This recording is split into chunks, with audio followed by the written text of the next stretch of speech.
Maraming salamat po, Mr. President. In Section 3 of Republic Act number 11983, Mr. President, fugitives from justice was defined as those who flee under the following circumstances. Number one, after conviction by a Philippine court to avoid punishment, or after being charged in a Philippine court to avoid prosecution. Did I quote the law correctly, Mr. President?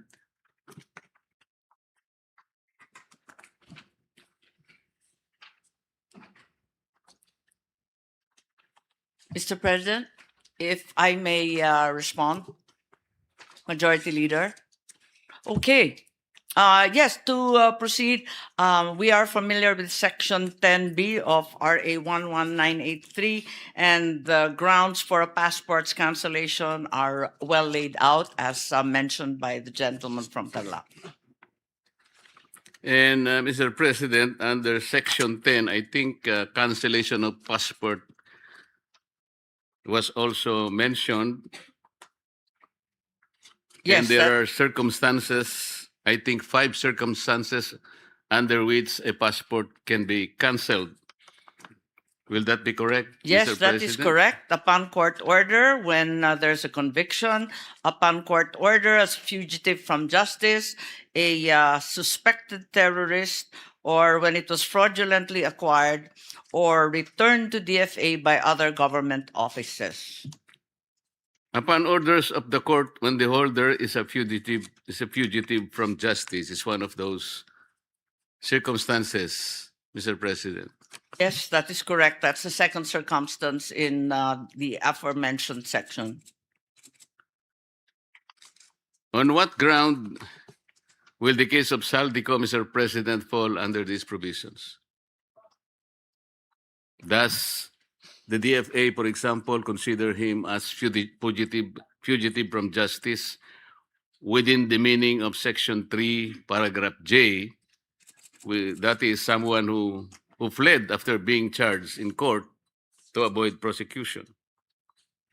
Yes, in theory, it would appear that the former congressman's case would fall squarely under this. However, the DFA explains that they are not yet in receipt of any such court order. Whereas, in fact, in the case of Attorney Harry Roque, as well as Cassandra Ong and the others involved in POGO, an omnibus resolution issued by Pasig Branch 157 was already received by the DFA, and hence it has canceled the passports of 5 individuals involved in that case po.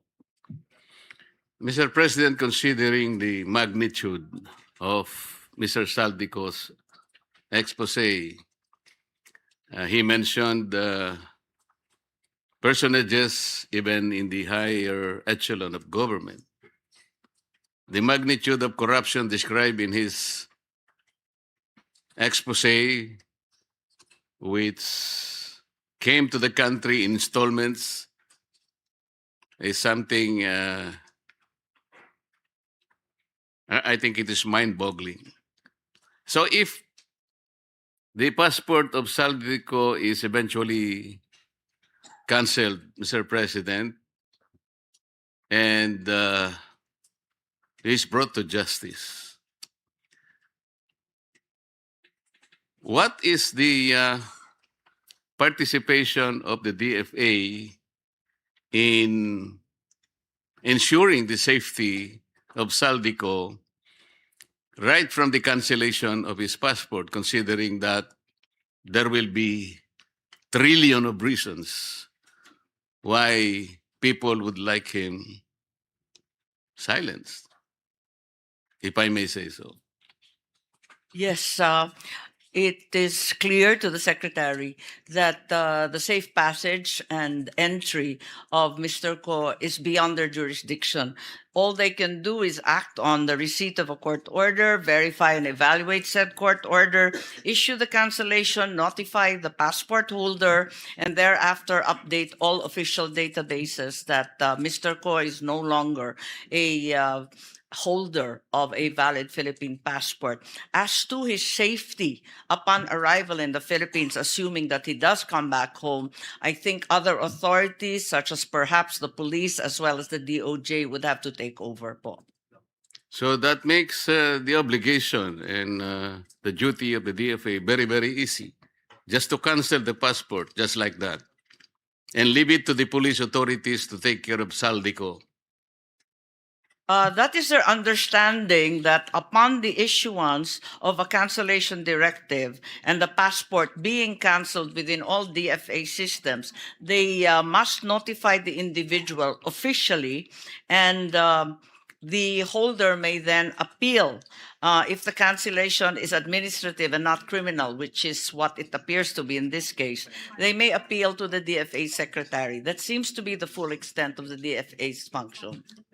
Let's say the passport of Zaldy Co is canceled today. And from today until he is transported or deported to the country, nobody will assist him wherever he is now. So the short span, I think, is very important. Upon the cancellation of passport, what will or what are the precautionary measures, or what are the things that the DFA might do in order to protect him while he is being transported to the country? Because even on that particular point in time, his life will be already in danger. Yes, that's correct. Certainly, a high-risk individual like the former congressman would require assistance. And being a Filipino citizen, the DFA is fully aware that we will have to notify foreign posts to extend as much assistance as they should to any other Filipino national. And the local authorities in that foreign post, even the local authorities here in the Philippines, to guarantee his safe passage until he comes home. By declaring the safe passage of a person like Zaldy Co is one. But doing something in order that that declaration or that statement will find reality is another. Halimbawa po, the former president of the Philippines was arrested, temporarily confined in a military ano na yun? Villamor Air Base. And he was eventually turned over to the Netherlands, halfway around the planet. If the DFA is concerned about the citizens' right, paano nangyari yun? But that is a question later. I'm only trying to cite this one kasi sinasabi natin, you can make all the precautionary measures, all the protective measures you can think in the world. Pero ganun lang. So, pwede bang malaman namin ng may konting detalye ba tayo na mapangahawakan, like ano po ang ginagawa nyo usually sa ganitong sitwasyon? Ito lang siguro ang sitwasyon na very, very noble. Why? Zaldy Co is not now an ordinary fugitive.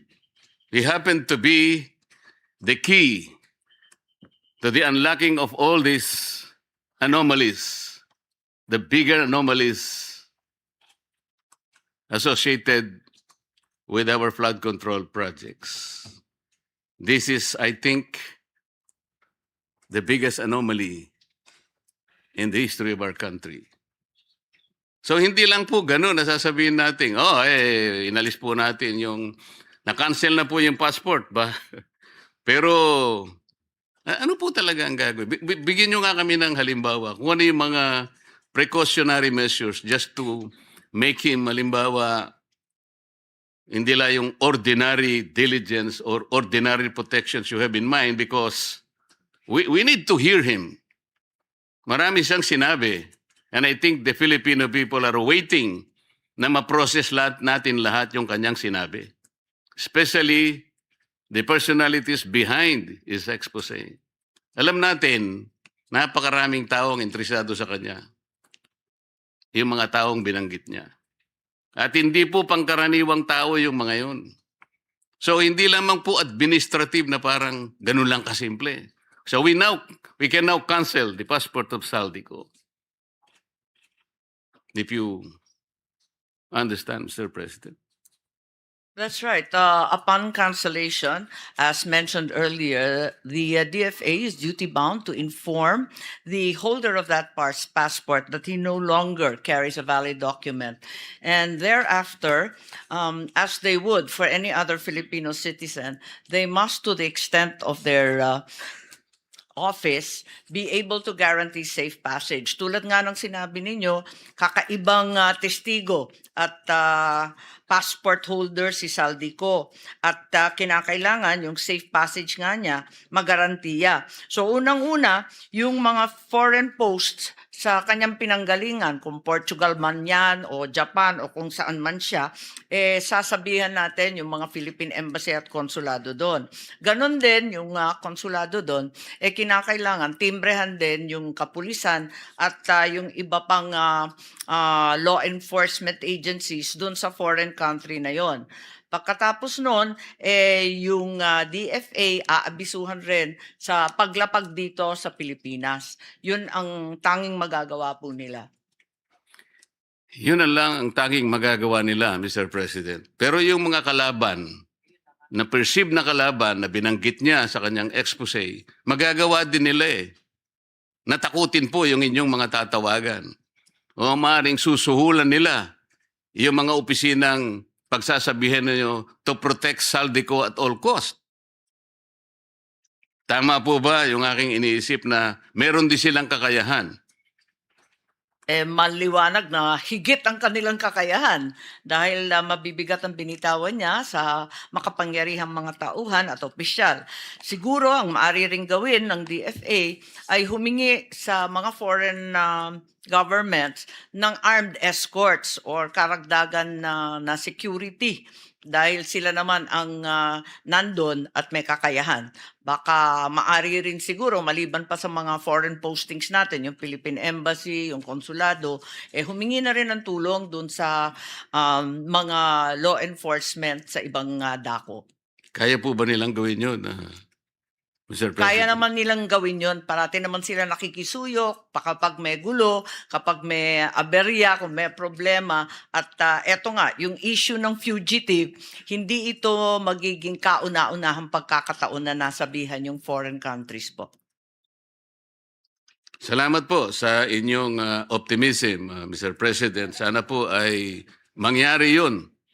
At si Zaldy Co ay malaya at walang kagalos-galos na makauwi sa ating bansa upang sa ganun ay maproseso ang lahat ng kanyang sasabihin at ang taong bayan po ay masatisfy sa lahat ng mga kaugnay na steps na gagawin upang sa ganun ay makamit po natin ang katarungan.